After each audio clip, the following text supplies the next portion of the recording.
तुम्ही कधी एखाद्या अंधारात हरवल्यासारखं वाटलं आहे का?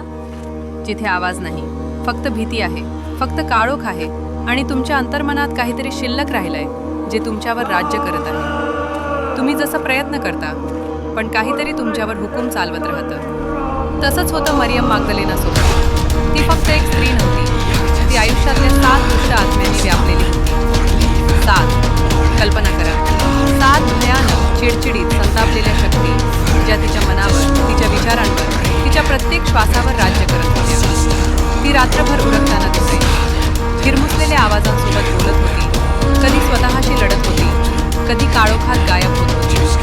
ती लोकांच्या नजरेत अगदी सामान्य दिसायची, पण आतून तिचं अंतःकरण काळोखात अडकलेलं होतं. ती जिवंत होती, पण जणू काही तिचं मन उद्ध्वस्त झालं होतं. अगदी साऱ्या आयुष्यातली भीती, राग, दुःख, अपराध सगळे एका भयानक अंधारात मिसळलेले होते.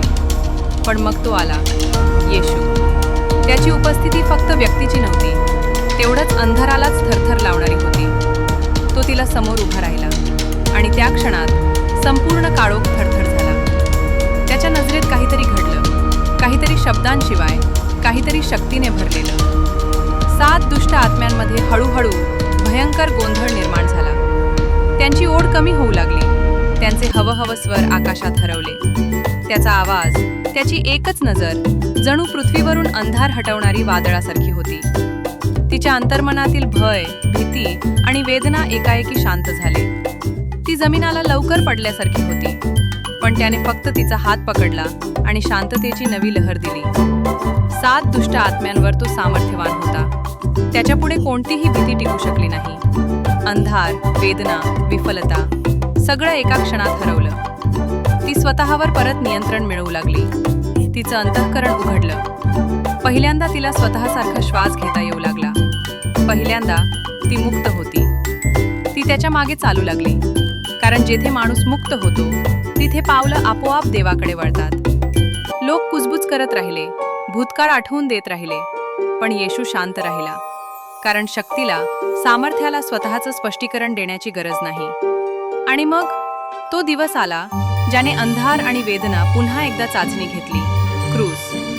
गर्दी होती, आवाज होता, दुःखाची आणि भीतीची एकच थरं. पण मरियम तिथे उभी होती. ती काही बदलू शकत नव्हती, पण तिचा विश्वास, तिचं प्रेम त्याच्या सामर्थ्याच्या सामोरं उभं राहतं. ती शेवट पाहते आणि सगळ्या वेदना आणि अंधाराच्या आठवणी त्याच्या प्रकाशाच्या पुढे हरवतात. तिसऱ्या दिवशी पहाटे ती थडग्याजवळ गेली. दगड बाजूला होता, थडगं रिकामं. ती रडत होती, पण तिच्या डोळ्यांत आता आशेची चमक होती. आणि तेव्हाच एक आवाज आला, मरियम. त्या एका हाकेत संपूर्ण अंधार दूर झाला.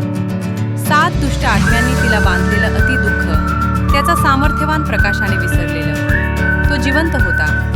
तिला धरून ठेवायला नाही, पण पाठवायला. ती धावत गेली. ती स्त्री जी कधी अंधारात हरवलेली होती, तीच आता प्रकाशाची पहिली साक्षीदार झाली. मरियम मागदलेनाची कथा ही भयाची नाही. ही कथा आहे सामर्थ्याची, शक्तीची, प्रकाशाच्या विजयाची आणि नव्या सुरुवातीची.